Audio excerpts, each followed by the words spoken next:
हमेशा जो पाकिस्तान जैसे या हिंदुस्तान जैसे या इस तरह के थर्ड वर्ल्ड के मुल्कों ने, इनको बड़ी करप्शन समझ नहीं आती।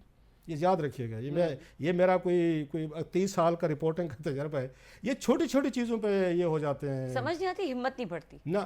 जो बंदा 25,000 रुपए की जिसकी तनख्वाह है अगर मेरी, तो मुझे 30,000 रुपए वाली 50,000 रुपए वाली की समझ नहीं आती। मैं सीधा बता रहा हूँ, अगर मेरे नज़दीक वो एक और चीज़ है। मेरी एक अपने अंदर कैपेसिटी कितनी है चीज़ों को डाइजेस्ट करने की, या कि मतलब चीज़ों को अच्छा बुरा समझने की, वो बड़ी अहम चीज़ है। मसलन यहाँ पे अब लोग, अब इसमें आप नोट करें, मतलब वो स्कैंडल किन किन चीज़ों को बना रहे हैं। वो छोटी छोटी चीज़ों, आप उसमें ट्विटर सोशल मीडिया पे जाए ना, लोग छोटी छोटी चीज़ों के उनमें उसमें पड़े हुए हैं कि ये देखें इसने छोटी हरकत कर। जैसे मैं वो कहता हूँ तो शौकत अजीज़ के बारे में, इफ यू रिमेंबर, कि वो गए थे वहाँ पे, हम ऑलरेडी दे चुके हैं डिटेल, इसमें भी होंगी ये जो अगर नया आया है इसमें, हालांकि ये उसमें भी शामिल था जो हमने पहले स्टोरी दी हुई है। तो ये मुझे याद पड़ता 2008-9 में मैंने ये स्टोरी उस वक्त ये रिपोर्ट की थी, जनरल मुशर्रफ की, शौकत अजीज़ की, जमाली साहब की, और अभी तक भी रिसेंट प्रोग्राम्स में हम करते रहे। खैर, लेकिन वो एक चीज ऑफिशियल आना और चीज होती है। मेरा as a reporter dig out करके लाना, that's another thing. But once it's official, it's on website, हुकूमत खुद दे रही हो चीजें, उसका इम्पैक्ट उसका डिफरेंट होता है। लेट मी एडमिट इट कि उन दोनों चीज़ों में बड़ा उसमें फ़र्क होता है। अब लोग खुद अपनी आंखों से जा रहे हैं, नाम पढ़ रहे हैं, देख रहे हैं, वो कहते हैं ना, अगर ऊंची दुकान फीका पकवान, झूठे रूप के दर्शन। अब लोगों को झूठे रूप के दर्शन नजर आ रहे हैं।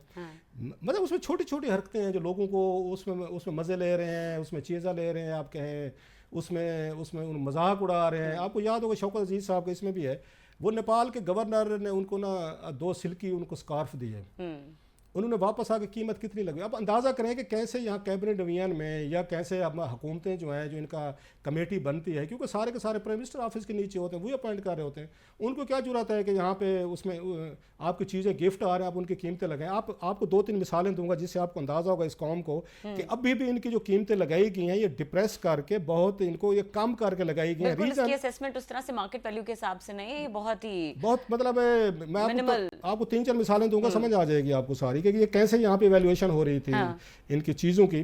कि अगर उसकी रीज़न ये था कि आपको कम से कम पैसे देने पड़े। उसके जो 10-20% जो भी होते, मुशर्रफ दौर में 10% था, बाद में 20 किया गया इसको सारा। और इमरान खान साहब ने 20 पे लेने के बाद फिर इन्होंने कहा जब इसको 50, अब इसको 50 पे आके % कर देते हैं। खैर, दैट्स अनदर डिबेट। ये जब गए तो इनको गवर्नर नेपाल ने 2 सिल्की इनको स्कार्फ दिए। इन्होंने वो स्कार्फ जो है वापस है, उसकी ये तोशा खाना ने पता कीमत क्या लगी, 50 रुपए के दोनों, 25 रुपए each. Governor Nepal silky scarf दे रहा है मिसेस शौकत अजीज साहब, अरबपति आदमी, जिन्होंने यहाँ पे अपने मुझे याद, इलेक्शन कमीशन में जो अपने एसेट डिक्लेयर किए थे 7 बिलियन रुपीज़ के थे उस वक्त। 2002 की मैं बात करूँ, मैं अगर गलत नहीं कह रहा, मुझे अच्छी तरीके से 7 बिलियन रुपीज़, जो बंदा अरबपति था, जो दुनिया भर में जो फिरा हुआ है, मिडिल क्लास का आदमी था, जिसको ये मसला ही नहीं होना चाहिए था। सबसे ज्यादा इस मुल्क में अगर कोई गिफ्ट लेके गया है, शौकत अजीज लेके गया है। आप अब लिस्ट उठा के कोई एक उस बंदे ने मौजा, मतलब अब मौजे मिल गए हैं, जूती मिल गई है, उसको चप्पल मिल गई है, जुराबे मिल गए हैं, बुनियाद मिल गई, अंडरवेयर मिल गई। ये तो क्लास से बिल्कुल ऐसा हो गया जैसे आप किसी 5 स्टार होटल के रूम में स्टे कर लें तो आप वहां का सारा सामान उठा के, एमिनिटीज उठा के घर ले। आधी कौम ये करती है, माइंडसेट यही है भाई। शौकत अजीज का बता रहा हूँ, कोई चीज नहीं छोड़ी शहर के बच्चे ने। जो सिल्की मतलब स्कार्फ है 25 रुपए का, यार गवर्नर नेपाल ने कोई दी हुई है यार, कोई वो 25 रुपए का स्कार्फ देगा, मुफ्त ले गए। वो शहजादा 4 साए थे जनाब, वो लेडी हैंड बैग लेकर आए।